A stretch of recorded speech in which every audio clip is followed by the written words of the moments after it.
Belə bir fikir var ki, ağıllı və dahi insanların masası, otağı daim qarışıq olur. Həmin adamlar çox vaxt səliqəsiz olurlar. Bu kitab bu düşüncənin necə kökündən yanlış olduğunu izah edir. Çünki beynimizdəki düşüncələri səliqəyə salmaq üçün əvvəlcə ətrafımızı səliqəyə salmalıyıq. Sistem, nizam-intizam sadəcə beynimizin içində olmamalıdır. Səliqə səhman üzrə tanınmış Yapon məsləhətçisi, bu işin mahir bilicisi Marie Kondo'nun Evini də səhmana sal, həyatını da adlı bu masterklass vəsaitində müəllif KonMari metodunu ətraflı şəkildə və illüstrasiyalarla təsvir edir. Əşyaların kateqoriyalar üzrə saf-çürük edilməsi, köynəklərdən başlamış corablara qədər bütün paltarların qatlanması və onların həmçinin digər əşyaların siyirmə və rəflərə yerləşdirilmə üsullarını izah edir. Marie Kondo bu kitabında həm də tez-tez verilən sualları cavablayır. O cümlədən çox vacib, lakin sevinc bəxş etməyən əşyalarla bağlı məsləhətlər verir.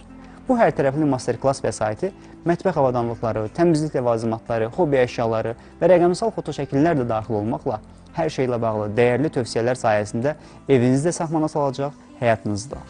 Əziz tamaşaçılar, düşüncələrinizi, həyatınızı səliqəyə salmağa elə öz evinizdən başlamalısınız. Hər birinizə xoş mütaliələr arzulayıram, sağlıqla qalın, kitabla qalın.